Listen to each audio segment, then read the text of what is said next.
Berikutnya, menteri kedua yang sangat luar biasa juga ya. Kalau tadi membicarakan tentang asma stabil, maka kita bicara tentang asma eksaserbasi ya.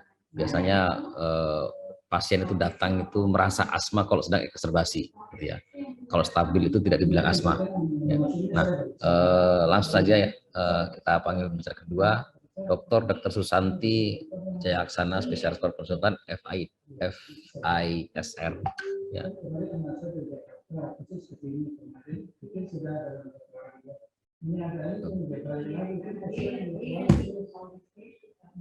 Ya, ini CV beliau ya. Beliau ada dokter umum di Fakultas Kedokteran Universitas Pajajaran tahun 88, spesialis paru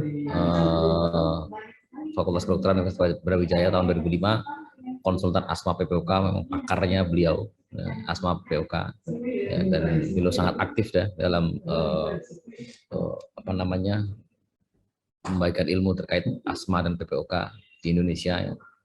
Kolegium Pulmonologi tahun 2010 dan S3 Biomedik di Fakultas Kedokteran Universitas Brawijaya tahun 2012. Ini adalah pengalaman kerjanya mulai dari Puskesmas tahun 1988 91 dan kemudian sekarang kepala IPU ya, KA ISO COVID. Ya, beliau yang bertanggung jawab terhadap COVID di Rumah Sakit RSSA ya di Malang. Kemudian beliau juga KPS Pulmonologi dan Respirasi di FKUB dan RSSA. Secara organisasi beliau sangat banyak pengalaman organisasinya, mulai dari ID ya, kemudian sampai di ketua satu Kolegium Pulmonologi dan Respirasi di Indonesia. Langsung kita panggilkan senior saya yang terhormat, Dr. Susanti Jayaksana, spesialis paru konsul. Silakan, Dok.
Ada kendala koneksi barangkali ya, Dr. Susanti.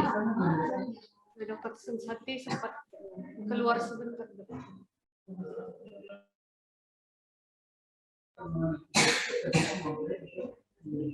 Dokter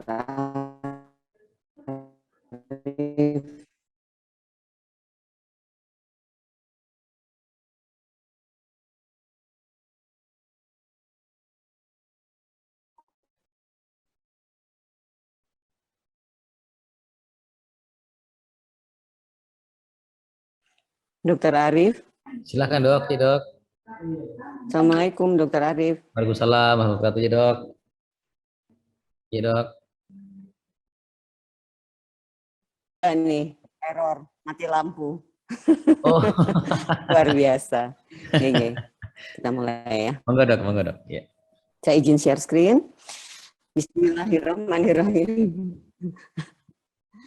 Maaf nih mati lampu. Okay. Ya, Bismillahirrahmanirrahim. Assalamualaikum warahmatullahi wabarakatuh kepada seluruh peserta webinar yang luar biasa hari ini.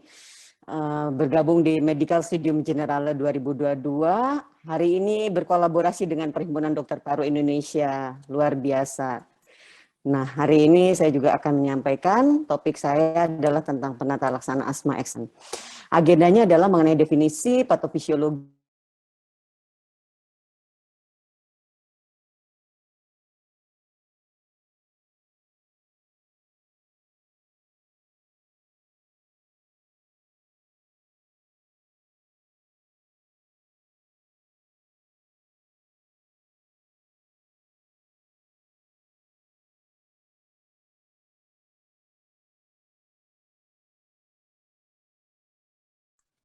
Bisa terdengar kah, Dok? Agak putus-putus dok. Ya. Ya, ini memang, aduh, ya, mohon maaf. Ya, agenda kita mengenai definisi, patofisiologi, klasifikasi, penata laksanaan di layanan primer, dan di IGD rumah sakit.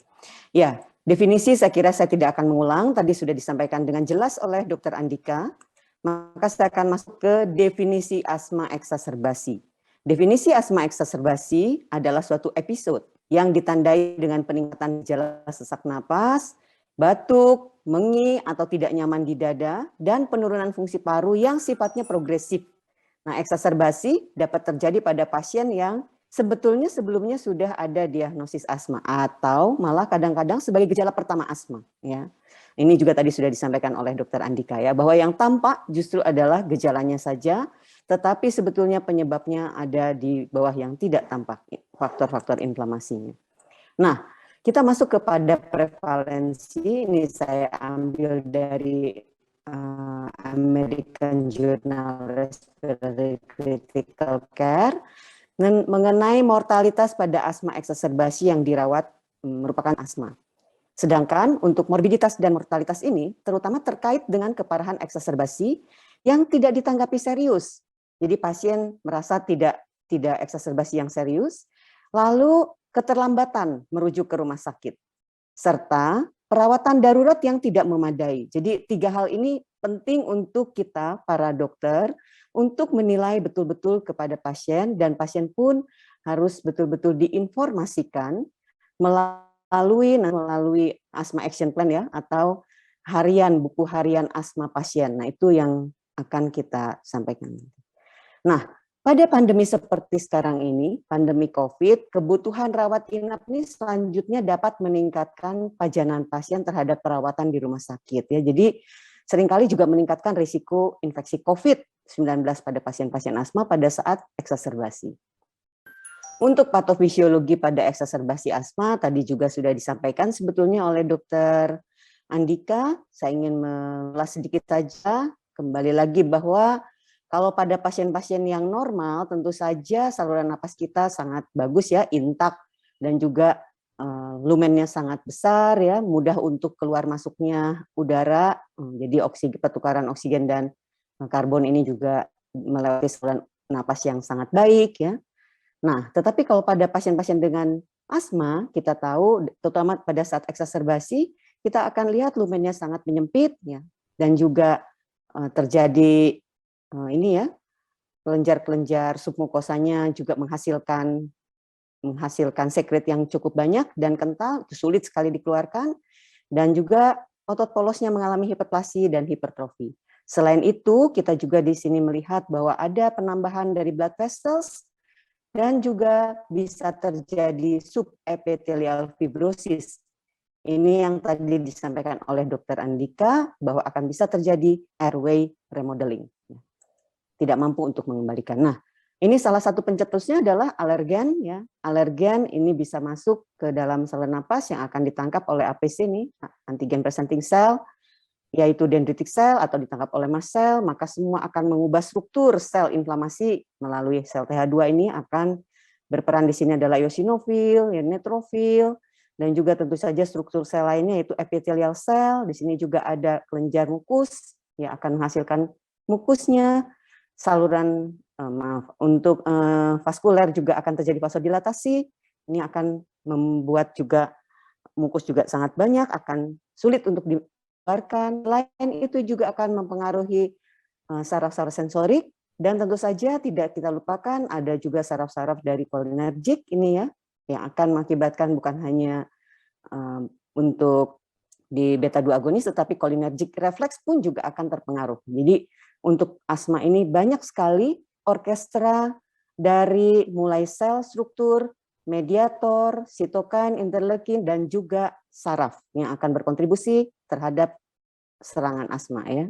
Kita lihat bahwa akan terjadi bronkokonstriksi. Ya. Ini pasien-pasien tadi disampaikan oleh Dr. Andika datang dengan gejala mengi, orangnya juga nyeri dada, batuk tetapi sulit sekali keluar dahak. Ya, ini kita lihat sekedar skematik ya, bahwa ini pada saluran napas yang sehat terjadi lumennya sangat baik ya, normal, dan untuk otot polosnya juga tidak menebal seperti pasien dengan asma. Pasien dengan asma ada penebalan, oleh karena itu tadi disampaikan penebalan ini karena apa? Karena adanya faktor-faktor inflamasi. Ada mediator-mediator inflamasi yang terus-menerus ada pada pasien asma meskipun asmanya stabil. Oleh karena itu memerlukan pengobatan anti-inflamasinya ya tadi disampaikan Dr. Andika, yaitu inhalasi kortikosteroid. Nah, kalau pada asma yang attack, tentu saja semua yang terjadi pada saat stabil itu maka lumennya akan sangat menyempit dan juga tentu saja penebalan otot polosnya ini akan juga lebih tebal, juga untuk vaskulernya ya. Vaskulernya, lalu glandula untuk kelenjar mukusnya, itu semuanya berpengaruh membuat lumen menjadi lebih sempit. Banyak faktor pencetus, diantaranya tadi sudah disampaikan juga Dr. Andika, ada infeksi virus ya, kita tahu bahwa COVID ini juga akan memicu untuk terjadinya eksaserbasi. Ada pajanan alergen lainnya, serbuk sari, debu, dan sebagainya, alergi makanan, polusi, perubahan musim, dan juga kepatuhan yang buruk terhadap inhalasi kortikosteroid, maka akan memicu pasien mudah untuk terjadi eksaserbasi.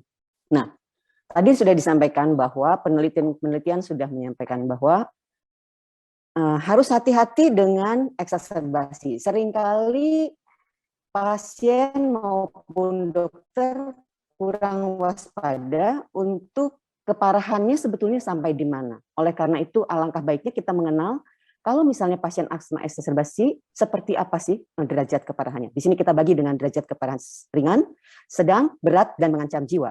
Ya, untuk semua ini sebetulnya kita mengenal beberapa kriteria. Kriteria ini ada 13 kurang lebih, tetapi sebetulnya 7 kriteria itu adalah kriteria klinis, jadi tidak memerlukan alat apapun ya. Sehingga kita bisa menilai sebetulnya pasien ini kriteria yang mana. Apakah derajat ringan, sedang, berat, ataukah mengancam jiwa. Sesaknya seperti apa sih? Apakah pada jalan seperti ini misalnya, saat jalan, kalau jalan ini masih ringan lah. Tetapi kalau pada saat dia istirahat juga tetap sesak, maka kita sudah harus waspada. Ini sudah masuk derajat yang berat. Bagaimana cara berbicaranya, ya? Di sini juga bagaimana dengan keadaan pasiennya, dengan alertness-nya, apakah pasien ini gelisah atau tidak, ini semuanya ada di dalam kita memilih masuk ke dalam derajat yang mana. Ya. Karena semua ini penting diketahui untuk nanti kita memberikan terapi kepada pasien-pasien yang mana. Saat ini Gina menyampaikan bahwa Gina itu adalah salah satu yang kita gunakan ya, guideline atau kumpulan penelitian yang kita gunakan sebagai acuan untuk menata laksana pasien-pasien asma eksaserbasi. Ini untuk kriteria mild dan moderate ini pada Gina dijadikan satu dan dibagi lagi severe dan dengan derajat kritis ya. Di sini kita bisa juga melihat menilai respiratory rate-nya, tentu saja untuk respiratory rate atau laju nafas ini tergantung pada usia ya, ini bisa dilihat nanti. Untuk usia ini sesuai dengan napasnya, derajat untuk derajatnya itu sesuai dengan usia ya, derajat respiratory rate yang meningkatnya. Nah, di sini juga ada penggunaan otot bantu napas ya, diantaranya ada suprasternal retraction, ini kita harus sudah hati-hati kalau misalnya ada dicekung ya di suprasternalnya terjadi retraksi adalah indikasi bahwa penggunaan otot-otot bantu napas. Artinya kita sudah harus waspada bahwa ini kemungkinan bukan yang mild karena masuk di dalam kriteria moderate severe, bahkan mungkin masuk ke dalam kriteria yang kritis. Bagaimana wheezingnya ya, kalau misalnya tidak menggunakan stetoskop aja sudah terdengar, maka kita juga harus waspada apakah pasien ini dalam keadaan severe. Bagaimana nadinya ya, kalau nadinya kurang dari 100 mungkin masih mild, kita masih bisa menangani entah itu di rumah maupun di layanan primer. Tetapi kalau lebih dari 120 maka tidak ada indikasi untuk dilakukan penata laksanaan di rumah ya, harus sesegera mungkin dirujuk ke fasilitas yang lengkap tentu saja ya. Ini berikutnya kita lihat bahwa tujuan penata laksanaan asma eksaserbasi adalah sekali lagi harus menghilangkan obstruksi secepat mungkin, karena kita tahu obstruksi akan mengakibatkan hipoksemi dan dampak hipoksemi sangat sistemik ya. Oleh karena itu kita harus segera mungkin menghilangkan hipoksemia dan mengembalikan faal paru ke kondisi normal secepat mungkin serta mencegah kekambuhan. Ini paling penting, mencegah kekambuhan. Tadi disampaikan oleh Dr. Andika. Kadang kita tidak mengenal untuk memberikan penyebabnya, tetapi hanya diberikan karena yang tampak adalah bronkokonstriksinya atau sesaknya saja, maka kita memberikan hanya bronkodilator. Padahal sebetulnya mencegah kekambuhan itu harus kita tambahkan apa yang menjadi penyebabnya. Yang menjadi penyebabnya adalah salah satunya tadi disampaikan bahwa inflamasi sistemik ya, oleh karena itu harus diberikan antiinflamasi. Ya, tempat penanganan asma eksaserbasi tadi sudah saya sampaikan bahwa bisa di rumah sendiri, juga bisa di layanan primer, bisa di rumah sakit, tetapi kita harus waspada bahwa yang mana sih yang bisa dilakukan di rumah sendiri, di layanan primer, atau di rumah sakit. Tadi sudah dibagi kriteria yang mana, yaitu ringan, sedang, berat, dan mengancam jiwa. Tentu saja yang mengancam jiwa ini tidak ada tempat untuk dilakukan di rumah sendiri. Bahkan di layanan primer pun tidak, harus segera masuk IGD dengan rumah sakit yang mempunyai layanan yang terpadu dan cukup lengkap ya. Nah, ini ada beberapa tingkat kewaspadaan pada pasien. Kita harus mengenal pasien-pasien mana sih yang tidak bisa ditangani di rumah atau di layanan primer. Harus hati-hati, maksudnya hati-hati. Ini jadi tetap kewaspadaan. Seperti di sini ada beberapa kriteria, diantaranya adalah kalau seandainya pasien ini pernah punya riwayat menggunakan mechanical ventilation-nya atau terintubasi, menggunakan ventilator. Dia punya riwayat seperti ini, kalau dia terjadi eksaserbasi sebaiknya kita rujuk. Atau pasien pernah dirawat inap atau masuk ke emergency care ya, ke ruang emergency pada tahun yang lalu. Jadi baru saja, kalau misalnya 5 tahun yang lalu dan sebagainya mungkin kita masih bisa menangani. Tetapi baru tahun yang lalu kita tetap harus waspada. Boleh kita evaluasi dulu, tetapi tetap dengan segala kewaspadaan. Berikutnya adalah jika pasien ini menghentikan penggunaan kortikosteroid oral. Ya, jadi artinya kalau pasien menggunakan kortikosteroid oral, kemungkinan pasien ini memang tidak terkontrol. Maka ini harus waspada pada pasien-pasien yang tidak terkontrol. Memang atau juga ini pasien yang tidak pernah menggunakan inhalasi kortikosteroid, padahal pasien misalnya sesak terus-menerus. Ini juga harus hati-hati. Atau pasien yang selalu menggunakan SABA, short acting beta agonis ini ya.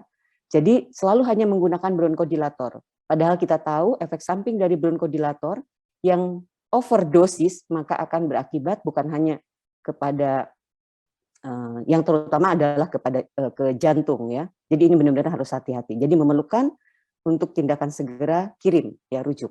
Atau di sini juga punya riwayat dengan ini ya, penyakit kejiwaan ya, psychiatric disease, ini juga harus hati-hati, atau psychosocial problem. Ini juga harus kita waspadai, yaitu pasien-pasien dengan yang tidak terkontrol tadi ya. Jadi pasien yang menggunakan obat-obat pengontrol tetapi tidak rutin ya, jadi poor adherence. Artinya tadi juga disampaikan di kesimpulan Dr. Andika, adherence itu yang paling penting, yaitu kepatuhan ya, kepatuhan. Dia kepatuh karena dia paham. Ya, adherence ini adalah kepatuhan yang paham. Dan lack of artinya tidak menggunakan asthma action plan. Nah, asthma action plan ini memang di kita ini masih belum terbiasa untuk mengedukasi pasien-pasien asmanya menggunakan asthma action plan. Pasien-pasien asma adalah pasien-pasien yang dengan chronic disease. Harapannya pasien-pasien ini mampu untuk mengenal penyakitnya sendiri ya. Jadi memang seharusnya dia punya diary-nya sendiri. Atau ada food allergy, ini juga yang harus hati-hati. Nah, kita akan masuk kepada penanganan. Bagaimana jika pasien mengalami eksaserbasi dan yang bisa dilakukan penanganan di rumah? Yaitu pasien-pasien yang sudah mendapatkan pelatihan keterampilan untuk menggunakan perangkat inhaler secara efektif, mendorong kepatuhan pengobatan, dan juga kontrol dan saran lainnya, lalu juga mendapatkan informasi yang cukup tentang asma, dan juga mendapat pelatihan manajemen mandiri terpadu, tentang pemantauan diri sendiri, tentang gejalanya, tentang arus puncak ekspirasinya, juga mengisi rencana tindakan asma ini pada action plan ini adalah pasien ya. Pasien itu diajari untuk mengenal dirinya sendiri. Dan juga mengenali dan mengenangani pasien mengenai asma yang memburuk, serta tinjauan rutin oleh penyedia layanan kesehatan atau petugas kesehatan terlatih. Ini sudah ada di dalam JINA sendiri, sudah ada ini apa penelitiannya. Jadi kalau seandainya pasien menggunakan asma action plan itu sangat membantu ya untuk memperbaiki asmanya dan untuk meningkatkan terjadinya morbiditas dan mortalitas. Menurunkan kejadian mortalitas dan morbiditas. Nah, kita sebetulnya ini adalah panduan dari Gina, dan kita sebetulnya juga di PDPI sudah ada ya seperti ini, asthma action plan sudah ada, tetapi memang jarang digunakan oleh pasien-pasien rupanya. Ini sebenarnya sangat mudah, karena ini dilipat-lipat bisa dimasukkan ke dompet ya, ke saku yang bisa kapanpun dia bisa isi. Bagaimana keadaan asmanya hari ini, dia tahu oh ini keadaan baik, keadaan tidak baik dan sebagainya, sehingga membawa pasien-pasien ini harus datang kemana. Dan yang terakhir untuk untuk asthma action plan ini kita sudah launching tentang ini, memori asma. Monggo nanti bisa di-download ya dari HP-nya yang Android. Ini tidak ada di Apple, tetapi ada di Android. Bisa pasien-pasien menggunakan memori asma dan kita bisa sebagai dokternya, kita bisa mengedukasi melalui platform ini ya. Dan pasiennya juga bisa memasukkan datanya. Ini adalah kerjasama kami di PDPI dengan Novartis ya. Ini ada data skor asma kontrolnya di bulan apa dan bulan apa, ini mereka mengisi dari pasiennya. Pada saat datang kontrol, dokternya sudah tahu sebetulnya pasien ini sebatas apa ya. Jadi dan pasien pun bisa meningkatkan keilmuannya karena di sana ada artikel-artikel tentang asma dan juga diisi dengan testimoni dari beberapa pasien ya, jadi ini bisa dipakai. Berikutnya kita akan lihat ini yang di layanan primer. Jika di layanan primer, maka kita juga harus menilai pasien itu masuk kriteria yang mana.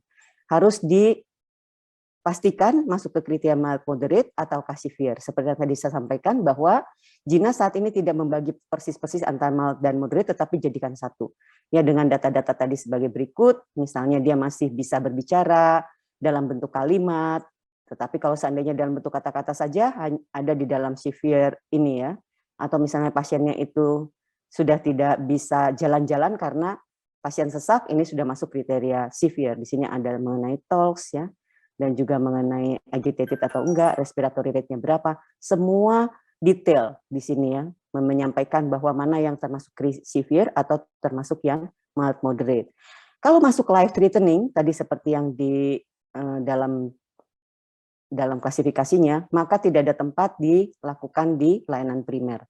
Harus segera transfer ke rumah sakit ya, ke fasilitas yang lebih lengkap. Nah, untuk pasien-pasien mild moderate ini severe juga tidak ada ya, tidak ada tempat di layanan primer, harus segera juga rujuk. Jadi severe dan life threatening harus segera rujuk. Nah, untuk yang mild moderate di layanan primer hanya ada pada saat start treatment saja. Dan ini diberikan SABA 3 kali berturut-turut ya, short acting beta agonis dalam waktu 1 jam dengan jarak waktu 20 menit, diberikan melalui nebulizer atau diberikan dengan puffs ya, itu juga diperkenankan. 10 puffs misalnya dengan menggunakan pressure MDI ya, atau tadi meter dose inhaler yang disampaikan oleh Prof. Rai atau Prof. Tamsil, yaitu diberikan atau menggunakan spacer, ini juga bisa ya. Kita evaluasi ya, ini juga tidak hanya SABA tetapi bisa diberikan juga prednison di sini ya untuk yang dewasa, dan juga tentu saja oksigenasi yang awalnya oksigenasi jadi diberikan SABA dan prednison sebagai antiinflamasinya. 1 jam kita harus evaluasi. Jika evaluasinya membaik, maka kita masih bisa meneruskan pengobatan tersebut di layanan primer. Tetapi jika tidak membaik dalam waktu 1 jam, maka segera rujuk ke rumah sakit yang dengan fasilitas yang lengkap. Ya, lalu kalau seandainya pasien ini membaik, maka pasien ini bisa dipulangkan jika di sini ya ada tulisan assess for discharge. Jadi kalau misalnya pasien ini memang benar-benar membaik secara klinis, kita lihat RR-nya, saturasinya, misalnya kalau misalnya ada fasilitas saturasi, ya pulse oximetry bisa menggunakan pulse oximetry atau menggunakan PEF atau peak expiratory flow yang tadi disampaikan oleh Prof. Amin pagi hari. Ya, ini juga kalau seandainya ada PF-nya meningkat menjadi 60-80%, maka diperkenankan pasien untuk pulang. Tetapi pulang tentu saja tidak hanya pulang, tetapi arrange untuk pada saat discharge itu apa saja yang harus kita edukasikan. Ya. Untuk terapinya, kita pertimbangkan untuk pasien-pasien seperti ini tetap harus melanjutkan kortikosteroidnya. Jadi tidak diperkenankan hanya diberikan bronkodilator saja. Ya, diberikan kortikosteroidnya dan di follow up, jangan lupa.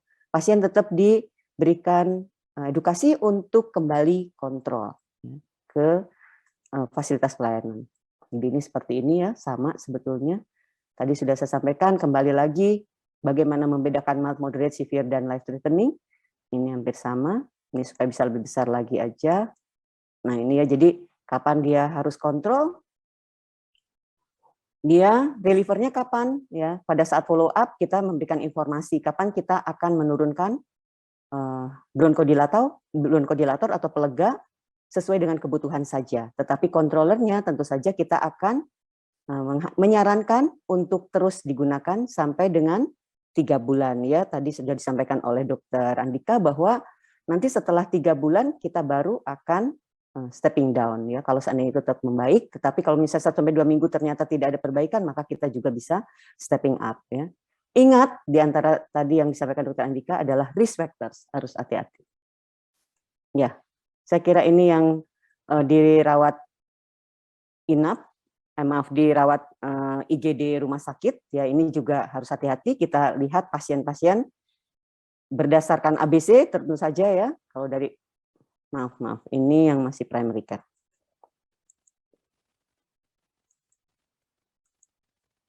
Maaf, ini yang tidak ini ya.